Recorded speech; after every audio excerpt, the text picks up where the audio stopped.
Hello everyone, welcome to study Vigyan Prakash. तो दोस्तों, इसके पहले मैंने आप लोगों को जानकारी दी थी कि दिल्ली अधीनस्थ सेवा चयन बोर्ड DSSB के द्वारा एनटीटी शिक्षक भर्ती के लिए विज्ञापन जारी किया गया है। और इसमें जो अभ्यर्थी आवेदन करेंगे, देखो कुल पदों की संख्या यहाँ पर 1455 थी। आवेदन कौन कर सकते हैं, तो मैंने आप लोगों को बताया था कि जो लोग इंटरमीडिएट में 45% अंक प्राप्त करके diploma certificate in nursery teacher education programme कम से कम 2 साल का हो, पूरा किए हों, या फिर बीएड नर्सरी का कोर्स किए हों, वही लोग इसमें आवेदन कर पाएंगे। लेकिन एक बात और भी कि उन्होंने इंटरमीडिएट लेवल पर हिंदी जरूर पढ़ा हो। ठीक है, तो ये जानकारी यहाँ पर थी। इसके बाद फ्रेंड्स हम बात करेंगे कि एक नया विज्ञापन जारी हुआ है जो कि DSSB PGT के बारे में है। तो DSSB के द्वारा PGT के लिए विज्ञापन जारी किया गया है। 9 जनवरी से लेकर 7 फरवरी तक ऑनलाइन आवेदन इसमें किए जा सकते हैं। पद कौन सा है, तो पोस्ट ग्रेजुएट टीचर। इसमें जो अलग अलग विषय हैं उनके लिए जो पोस्ट कोड है अलग है, और विज्ञापन में जो पदों की संख्या है वो भी अलग है। जैसे कि PGT हिंदी मेल में केवल 1 पद है जो कि ST के लिए है। PGT हिंदी फीमेल के अंतर्गत कुल 4 पद हैं, इसमें 3 पद जनरल हैं, 1 पद जो है SC के लिए है। PGT हिंदी के लिए जो है कुल 7 पद हैं, इसमें सभी लोग आवेदन कर पाएंगे। तो यहाँ पर 3 पद जनरल के लिए हैं, 1 OBC, 1 SC, 1 ST, 1 AWS। ठीक है, तो कॉलम देखिए, जनरल का पहले दिया गया है, उसके बाद general, OBC, SC, ST, EWS, और फिर टोटल दिया गया है। यहाँ पर लास्ट में आपको जो दिव्यांगों के लिए पद आरक्षित हैं वो भी दिया गया है। ठीक है, तो कौन कौन से विषय हैं और कौन कौन से कितने पद हैं ये आप लोग देखते रहिए। जैसे कि हिंदी के बारे में मैंने आप लोगों को बताया, इसके अलावा PGT मैथ के लिए पद हैं।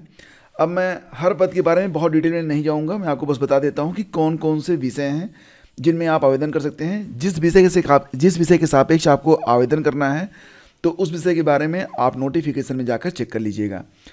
तो PGT मैथ हो गया, इसके बाद PGT फिजिक्स में भी पद आए हुए हैं। After PGT physics, PGT chemistry में भी पद हैं, PGT बायोलॉजी में भी पद हैं। इसके अलावा PGT इकोनॉमिक के पद हैं, PGT कॉमर्स के पद हैं, PGT हिस्ट्री के पद हैं।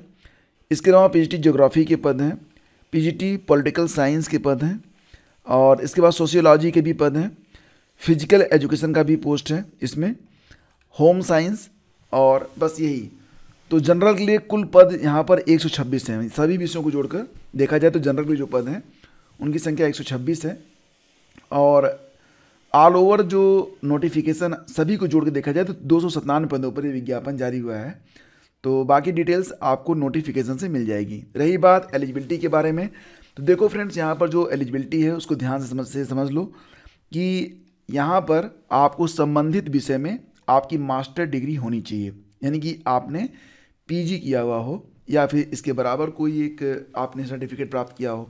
ठीक है, और रही बात जो विषयवार अगर आप देखेंगे तो जो एलिजिबिलिटी है तो संबंधित विषय में आपका जो है PG होना चाहिए। अच्छा, एक बात और भी जो कि बहुत ही इम्पॉर्टेंट है कि BEd यहाँ पर मांगा गया है, लेकिन कुछ लोगों को BEd से कुछ समय के लिए छूट दी गई है। मतलब ये कि जिन्होंने संबंधित विषय में अपनी PhD पूरी कर ली है तो उनके लिए जो है BEd में थोड़ी सी छूट है। थोड़ी सी छूट क्यों, आगे बता रहा हूँ, उसको समझो।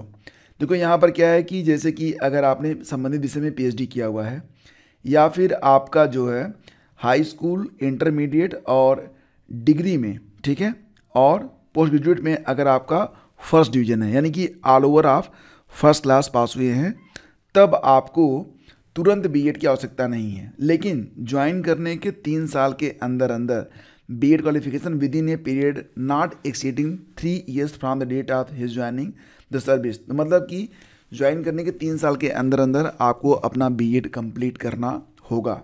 ठीक है, तो ध्यान समझ लीजिए कि एलिजिबिलिटी क्या है। एलिजिबिलिटी ये है कि जिस भी विषय में आप आवेदन करना चाहें उस विषय में आपके पास मास्टर डिग्री और BEd होना चाहिए। अगर आपके पास BEd नहीं है तो 3 साल के अंदर आप अपना BEd पूरा कर सकते हैं, लेकिन तब उस कंडीशन में आपके पास या तो उसी विषय में PhD हो या फिर all over high school, inter, graduation और पोस्ट ग्रेजुएशन में आपकी जो डिग्री है वो फर्स्ट डिवीज़न में हो। तब आपको जो है ये छूट मिलेगी कि बिना BEd के भी आप ये फॉर्म भर पाएंगे। हाँ, एलिजिबिलिटी क्राइटेरिया ये है कि आप किसी भी प्रदेश के हों, पूरे देश से आप इसमें आवेदन कर सकते हैं और 100 रुपये आपकी फ़ीस लगेगी। दोस्तों इसमें आपकी एक परीक्षा होगी और इस परीक्षा में आपका एक पेपर होगा जो कि 3 घंटे का होगा और इसमें कुल मिला के 300 प्रश्न आपसे पूछे जाएंगे। पेपर 300 अंकों का होगा। पेपर में 2 भाग होंगे, सेक्शन 1 और सेक्शन 2 दोनों को ही आपको अटेंड करना है। सेक्शन 1 100 नंबर का होगा, सेक्शन 2 जो होगा ये भी 100 नंबर का होगा। दोनों को जोड़कर 200 अंकों पर आपकी जो मेरिट होगी वो तैयार की जाएगी। सेक्शन 1 कंपलसरी है सभी के लिए। इसमें मेंटल एबिलिटी एंड रीजनिंग के 20 प्रश्न, जनरल अवेयरनेस के 20 प्रश्न, इंग्लिश लैंग्वेज एंड कॉम्प्रिहेंशन के 20 प्रश्न, हिंदी लैंग्वेज एंड कॉम्प्रिहेंशन के 20 प्रश्न, numerical aptitude and data interpretation के 20 प्रश्न। इस प्रकार से 100 प्रश्न आपके हो जाएंगे। और जो बाकी आपका आपका सेक्शन होगा, दूसरा भाग होगा, उसमें पोस्ट ग्रेजुएशन से संबंधित, क्वालिफिकेशन संबंधित, मतलब जिस विषय में आप आवेदन कर रहे हैं उस विषय से संबंधित, साथ ही साथ टीचिंग मेथोडोलॉजी से संबंधित प्रश्न पूछे जाएंगे। तो 200 अंकों की परीक्षा होगी। पेपर बायलिंगुअल होगा, मतलब हिंदी और अंग्रेजी दोनों में पेपर रहेगा और इसके लिए एक नेगेटिव मार्किंग भी तय हुई है। गलत उत्तर देने पर 1/4 आपके अंक काटे जाएंगे। और देखो फ्रेंड्स, यहाँ पर आपको, अगर आप जनरल कैंडिडेट हैं तो जनरल और ईडब्ल्यूएस को, दोस्तों जनरल और ईडब्ल्यूएस के लिए 40%, ओबीसी के लिए 35%, एससी एसटी पीडब्ल्यूडी के लिए 30% अंक प्राप्त करने कंपलसरी हैं। यानी कि 200 में अगर आप जनरल हैं तो 80 नंबर ले आना मस्ट है। अगर आप ओबीसी हैं डेली के तो 200 में 70 नंबर।